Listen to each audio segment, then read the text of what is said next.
കുറച്ചുപേരുടെ അധപ്പതിച്ച പ്രവർത്തനങ്ങളാൽ പുതിയ തലമുറ നശിക്കരുതെന്ന് ആഗ്രഹിച്ചുകൊണ്ടാണ് സബ്സ്ക്രിപ്ഷൻ.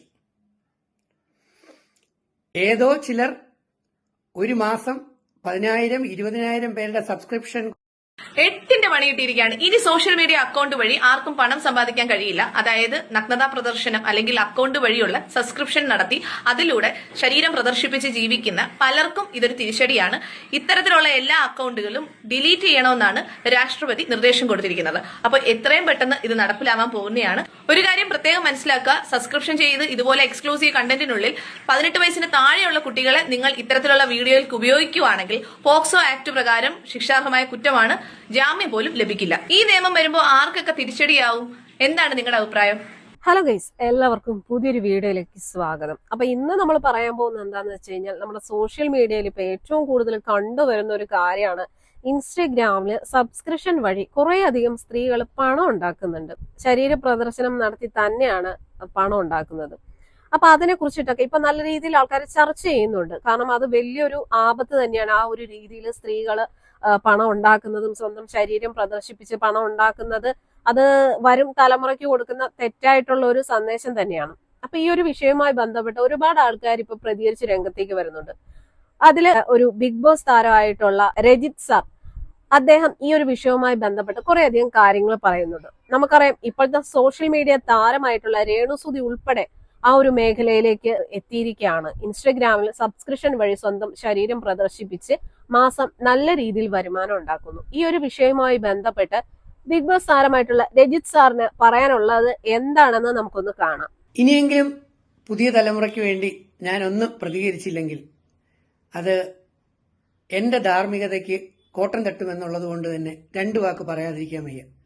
കാരണം ഇന്ന് സാംസ്കാരിക നായകന്മാരെയും നായികമാരെയും ഒന്നും കാണാൻ പറ്റുന്നില്ല. പലരുടെ എണ്ണം കുറഞ്ഞു വരുന്നു. മൂല്യബോധവും സാംസ്കാരിക തനിമയുമുള്ള വ്യക്തികളുടെ എണ്ണം ഉണ്ടെങ്കിലും പലയിടത്തും നിശബ്ദത പാലിക്കുന്നു, ആരെയൊക്കെ പേടിച്ചിട്ട്. അങ്ങനെ മലയാളി, നമ്മുടെ സമൂഹം, നമ്മുടെ നാട് കുറച്ചുപേരുടെ അധപ്പതിച്ച പ്രവർത്തനങ്ങളാൽ പുതിയ തലമുറ നശിക്കരുതെന്ന് ആഗ്രഹിച്ചുകൊണ്ടാണ് 2 വാക്ക് പറയാൻ പോകുന്നത്. പല രാഷ്ട്രീയ നേതാക്കൾക്കും, അത് ഏത് പാർട്ടിയിലാണെങ്കിലും, അവർക്ക് സീറ്റ് മതി, അവർക്ക് കസേരകൾ മതി, അവർക്ക് അധികാരങ്ങൾ മതി. പക്ഷെ കുട്ടികൾ വഴിപിഴച്ചു പോകുന്നതിന് ശ്രദ്ധിക്കാൻ ഇവിടെ എത്ര പേരുണ്ടെന്ന് എനിക്കറിയില്ല. ഞാൻ പ്രധാനമായും ചൂണ്ടിക്കാണിക്കുന്നത് കഴിഞ്ഞ ദിവസങ്ങളിൽ സോഷ്യൽ മീഡിയയിൽ കണ്ട ഒരു കാഴ്ചയാണ് സബ്സ്ക്രിപ്ഷൻ. ഏതോ ചിലർ ഒരു മാസം 10,000 20,000 പേരുടെ സബ്സ്ക്രിപ്ഷൻ കൊണ്ട് മാസം 40 ലക്ഷം 50 ലക്ഷം 60 ലക്ഷം ഉണ്ടാക്കുന്നു എന്ന് പറഞ്ഞും അതിനെ പ്രോത്സാഹിപ്പിച്ചല്ല, ആ വരുമാനം കാണിച്ചുകൊണ്ട് പുതിയ തലമുറയിലെ കുട്ടികളിലേക്ക് പഠനത്തിന് താല്പര്യമുണ്ടാക്കാത്ത, ശരീരമനങ്ങി പണമുണ്ടാക്കാൻ താല്പര്യപ്പെടാതെ ഉഡായിപ്പിലൂടെയും സൂത്രത്തരത്തിലൂടെയും ശരീര പ്രദർശനങ്ങളിലൂടെയും പണമുണ്ടാക്കാനുള്ള എളുപ്പ വഴികളെ പ്രോത്സാഹിപ്പിക്കുന്ന രീതിയിലുള്ള കുറെ കാഴ്ചകൾ കണ്ടപ്പോൾ എനിക്ക് വളരെയധികം വിഷമം തോന്നി. ആരും പ്രതികരിച്ച് കണ്ടില്ല. ഞാൻ പ്രതികരണം നിർത്തിവെച്ചിരിക്കുകയാണ്, കുറച്ചിരിക്കുകയാണ്. താല്പര്യമില്ല. യാദവകുലം നശിച്ചപ്പോൾ ശ്രീകൃഷ്ണൻ മൗനമായി ഇരുന്നത് പോലെ. അതിന് എന്നെ കൃഷ്ണനാക്കിയൊന്നും നോക്കണ്ട. നിങ്ങളിനി ഈ വീഡിയോയുടെ അടിയിൽ വന്ന് ചാണകം വാരി എറിഞ്ഞാലും തെറി വിളിച്ചാലും എനിക്ക് സന്തോഷം മാത്രമേ ഉള്ളൂ. അത് അവാർഡുകളും അംഗീകാരം പോലെ എനിക്ക് തോന്നുന്നു. എല്ലാം വേണം, നല്ല കാര്യങ്ങളെല്ലാം വേണം. പക്ഷേ വേണ്ടാത്ത കാര്യങ്ങൾ കൂടി വരുന്നു. 1-2 കാര്യങ്ങളൊന്ന് ഓർമ്മിപ്പിച്ചുകൊണ്ട് ഞാൻ ഓർമ്മിപ്പിക്കുകയാണ്.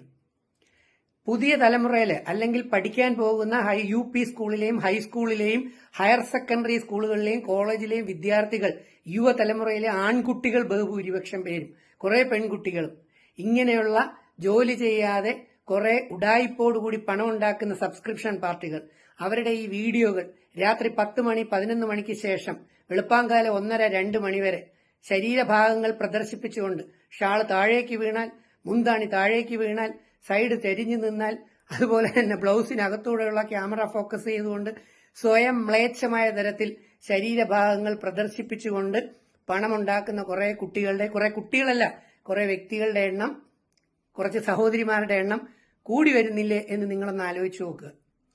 സിനിമയിലോ സീരിയലുകളോ ക്യാരക്ടർ അഭിനയിക്കുന്നതിന് അന്തസ്സുണ്ട്.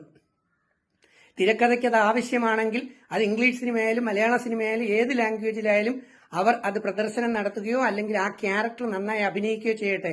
അത് ജോലിയുടെ ധാർമ്മികത, അതിന് കുറ്റം പറയാൻ പറ്റത്തില്ല. അത് നമ്മുടെ ഡ്യൂട്ടിയാണ്. PK-യിൽ അമീർ ഖാൻ പെർഫോം ചെയ്തത് പോലും ഒരു ക്യാരക്ടറിന്റെ ഒരു ഡ്യൂട്ടിയാണ്, അവ ആവിഷ്കാരമാണ്. പക്ഷേ ഇപ്പം രാത്രികാലങ്ങളിൽ നമ്മുടെ കുട്ടികൾ പഠനമുറിയിലേക്ക് കയറി കഴിയുമ്പോൾ ഇങ്ങനെയുള്ള സബ്സ്ക്രിപ്ഷൻ പാർട്ടികളായ പണത്തിന് ആസക്തി പിടിച്ച ശരീരം പ്രദർശിപ്പിക്കുന്ന കുറെ ആൾക്കാർ ആരാണിവർ? ഇവര് കുടുംബജീവിതം നേരെ ചൊവ്വേ നടത്തുന്നതാണെന്ന് ഞാൻ വിചാരിക്കുന്നില്ല. ഇത് കുറച്ചുപേർ ഡൈവേഴ്സ് കഴിഞ്ഞവരാണ്. അവർക്ക് പുരുഷന്മാരോട് വൈരാഗ്യവും വെറുപ്പും മാത്രമാണ്. എങ്ങനെയും തന്റെ ശരീരഭാഗങ്ങൾ പ്രദർശിപ്പിച്ചുകൊണ്ട് ആൺകുട്ടികളെയും പുരുഷന്മാരെയും വേണമെങ്കിൽ ചില പെൺകുട്ടികളെ ഒക്കെ വീഴ്ത്തുന്ന തരികിട തന്ത്രങ്ങൾ. ചില സ്ഥലങ്ങളിൽ ഭർത്താക്കന്മാരായ പുരുഷന്മാര് തന്നെ ഇതിന് ക്യാമറ പിടിച്ചു കൊടുക്കുന്നു എന്നുള്ള ന്യൂസും ചില സ്ഥലങ്ങളിൽ കാണാറുണ്ട്, കേൾക്കാറുണ്ട്. ഇനി വേറെ ചില സ്ഥലങ്ങളിൽ എന്ത് കാണിച്ചും പണം ഉണ്ടാക്കുക, പണമാണ് പ്രധാനം, പണമുണ്ടായാൽ എല്ലാം നേടാൻ കഴിയുമെന്ന മിഥ്യാ ധാരണ മാത്രം. എന്റെ സഹോദരങ്ങളെ, പൊതുസമൂഹം നിങ്ങളെ കാണുന്നുണ്ട്. കുറച്ചു കഴിയുമ്പോൾ ഒരു പട്ടിയുടെ വില പോലും സമൂഹത്തിനുണ്ടാകില്ല. ഈ പറയുന്ന സബ്സ്ക്രിപ്ഷൻ പാർട്ടികൾക്ക് മക്കളുണ്ടെങ്കിൽ ആ മക്കളുടെ കൂടെ പഠിക്കുന്ന കുട്ടികളെ ഓർക്കുക. അവർ സ്വന്തം മക്കളെ, നിങ്ങളുടെ മക്കളെ ഏത് കണ്ണിലൂടെയായിരിക്കും കാണുക, എന്തൊക്കെയാണ് ചൂണ്ടിക്കാണിക്കുക എന്ന് പറയാൻ കഴിയില്ല. പണമില്ലെങ്കിൽ കഞ്ഞി കുടിച്ചാണെങ്കിലും, ഒരു വലിയ വരുമാനം ഇല്ലെങ്കിൽ ചെറിയ വരുമാനത്തിൽ അന്തസ്സായി ചമ്മന്തിയും കഞ്ഞിയും പയറും കഴിച്ചാണെങ്കിലും തന്റെ സംസ്കാരവും തന്റെ കുലീനത്വവും തന്റെ അഭിമാനവും നഷ്ടപ്പെടുത്താതെ ജീവിക്കാനായിട്ട് ശ്രമിച്ചാൽ ഒരുപക്ഷെ ഗുണം ലഭിക്കും. 2, ഇങ്ങനെ സമൂഹത്തിലെ ഒരുപാട് ആൾക്കാരുടെ കണ്ണുകൾ ദൃഷ്ടിദോഷമെന്ന് പലർക്കും അറിയാം. ഇങ്ങനെ തന്റെ ശരീരത്തിൽ സൗന്ദര്യം ദൈവം കൊടുത്തത് ഞാൻ വേദം പഠിച്ചുകൊണ്ട് മനസ്സിലാക്കുന്നു. കഴിഞ്ഞ ജന്മങ്ങളിൽ ഒരുപാട് പുണ്യം ചെയ്ത നല്ല വ്യക്തിത്വങ്ങളാണ് ഇന്ന് കൂടുതൽ സൗന്ദര്യത്തോടുകൂടി ജനിക്കുന്നതെന്ന് ഞാൻ മനസ്സിലാക്കിയിട്ടുണ്ട്.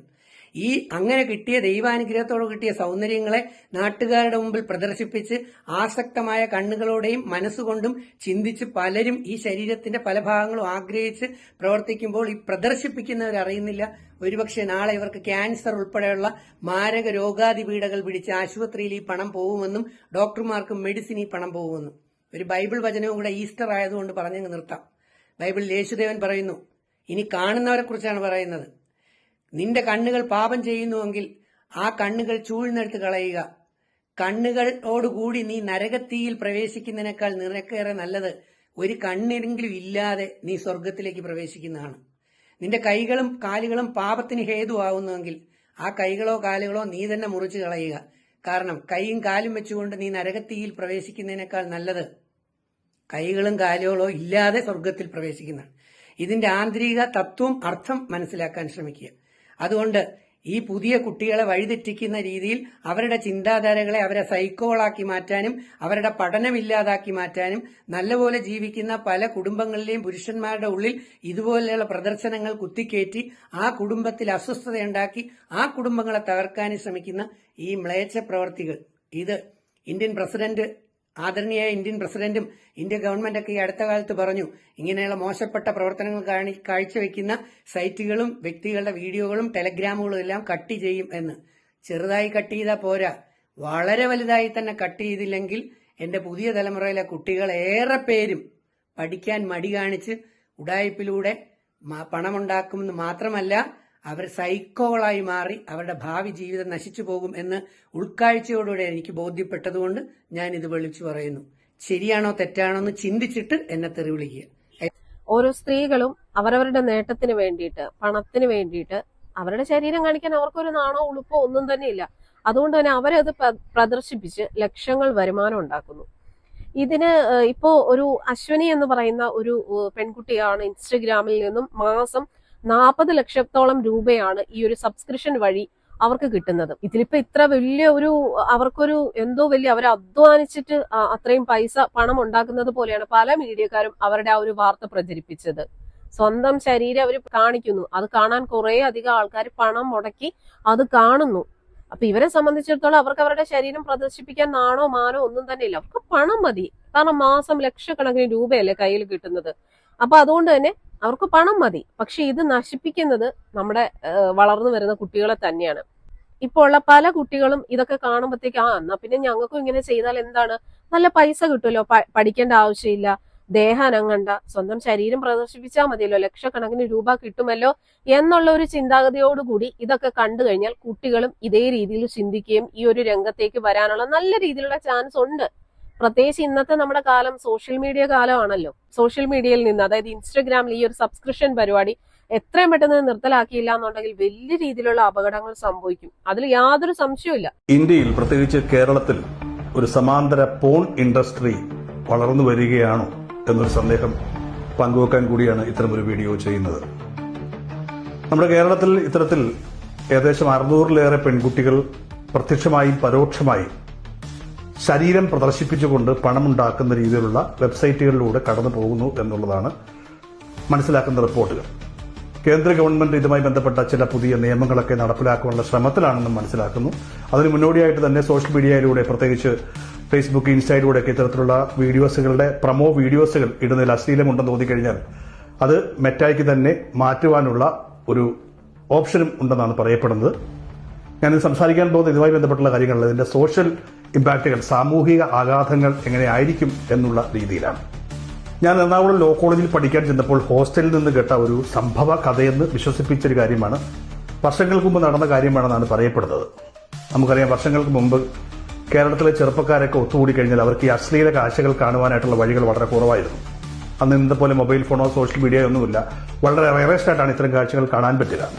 അതിന്റെ ഭാഗമായിട്ട് അവർ ഒരു പുസ്തകങ്ങൾ വാങ്ങുക. അത്തരത്തിൽ ഒരുപാട് അശ്ലീല പുസ്തകങ്ങൾ ഉണ്ടായിരുന്നു. അതല്ലെങ്കിൽ 5, 6, 10 പേര് ചേർന്നിട്ട് ഒരു VCR വാടകയ്ക്ക് എടുത്ത്, അല്ലെങ്കിൽ VCD വാടകയ്ക്ക് എടുത്ത് അതിലേക്ക് ഡിസ്ക്, ഈ CD ഇട്ടാണ്, അല്ലെങ്കിൽ വീഡിയോ കാസറ്റ് ഇട്ടാണ് ഇതൊക്കെ കണ്ടിരുന്നത് എന്നൊരു കാലഘട്ടം ഉണ്ടായിരുന്നു. അപ്പൊ അത്തരത്തിൽ ഈ കോളേജിൽ, ഹോസ്റ്റലിൽ ഒരു നേതാവിന്റെ നേതൃത്വത്തിൽ കുറച്ച് ആൾക്കാർ ചേർന്നിട്ട് പിരിവിട്ട് ഇത്തരത്തിലുള്ള ഒരു VCR എടുക്കുകയും അതിലേക്ക് ഈ കാസറ്റ് ഇടുകയും അശ്ലീല ചലച്ചിത്ര കാഴ്ചകൾ കണ്ടുകൊണ്ടിരിക്കുന്നതിനിടയിൽ അത് കണ്ടുകൊണ്ടിരുന്ന ഒരു ചെറുപ്പക്കാരൻ പെട്ടെന്ന് അസ്വസ്ഥനായിട്ട് അവിടുന്ന് എഴുന്നേറ്റ് പോവുകയും ചെയ്തത്രേ. ഏറ്റവും കൂടുതൽ ഇതിനുവേണ്ടി ഇനിഷ്യേറ്റീവ് എടുത്ത ഒരാളാണ് ഇദ്ദേഹം. പക്ഷെ അദ്ദേഹം പെട്ടെന്ന് ആകപ്പാട് മൂഡൌട്ടായി അവിടുന്ന് എഴുന്നേറ്റ് പോയി. പക്ഷേ വാടകയ്ക്ക് എടുത്ത സാധനമായതുകൊണ്ട് മറ്റു കൂട്ടുകാർ അത് മൈൻഡ് ചെയ്തില്ല. അവർ ആ കാഴ്ച തീരുന്നതുവരെ കാത്തിരുന്നു. അതിനുശേഷം ഈ നേരത്തെ എഴുന്നേറ്റ് പോയ ആളുടെ സഹമുറിയൻ അയാളുടെ റൂമിലേക്ക് ചെല്ലുമ്പോൾ ആ റൂം അകത്തുനിന്ന് ലോക്ക് ചെയ്തിരിക്കുകയായിരുന്നു. അയാൾ വിളിച്ചു നോക്കി കേട്ടില്ല, കുറെ തെറിയൊക്കെ വിളിച്ചു നോക്കി കേട്ടില്ല. എന്തോ അപാകത തോന്നിയ ആ ചെറുപ്പക്കാരൻ മറ്റു കൂട്ടുകാരെ വിളിച്ചു വരുത്തി കഥ അകത്തിരുന്ന് ക്ലോസ് ചെയ്തിരിക്കാമെന്ന് മനസ്സിലായി. അവരത് ചവിട്ടിപ്പൊളിച്ച് അകത്ത് കയറിയപ്പോൾ കണ്ട കാഴ്ച, നമ്മൾ നേരത്തെ അസ്വസ്ഥനായ കണ്ട ചെറുപ്പക്കാരൻ ഫാനിൽ നിന്ന് തൂങ്ങി ആടുന്ന കാഴ്ചയാണ്. അടിയിൽ ഒരു ചെറിയ പേപ്പറും. ആ പേപ്പറിൽ ഇപ്രകാരം എഴുതിയിരുന്നു: എന്റെ ചേച്ചി എനിക്ക് വേണ്ടി ദുബായിൽ കഷ്ടപ്പെടാൻ പോയത് ജീവിക്കുവാൻ ആണെന്നാണ് ഞാൻ വിചാരിച്ചത്. പക്ഷെ ഇത്തരമൊരു കാര്യം ചെയ്താണ്, ആ പണം കൊണ്ടാണ് ഞാൻ പഠിക്കുന്നത് എന്നുള്ള കാഴ്ച എനിക്ക് ഉൾക്കൊള്ളാൻ പറ്റുന്നില്ല. ഇത് എന്റെ മരണത്തിൽ ആർക്കും പ്രത്യേകിച്ച് ഒരു ഉത്തരവാദിത്വവുമില്ല. ഞാൻ സ്വയം എന്നോട് തോന്നിയ അപമാനം കൊണ്ട് പോവുകയാണെന്നായിരുന്നു ആ മരണക്കുറിപ്പ്. ആൾക്കാർക്കൊന്നും പെട്ടെന്ന് മനസ്സിലായില്ല. വളരെ പതുക്കെ കൂട്ടുകാർക്ക് മനസ്സിലായി. അവരന്ന് കണ്ട അശ്ലീല കാഴ്ചകളിലെ വീഡിയോ കാസറ്റിലെ പ്രധാന താരം ആ മരിച്ച ചെറുപ്പക്കാരന്റെ സഹോദരിയായിരുന്നു. അവർ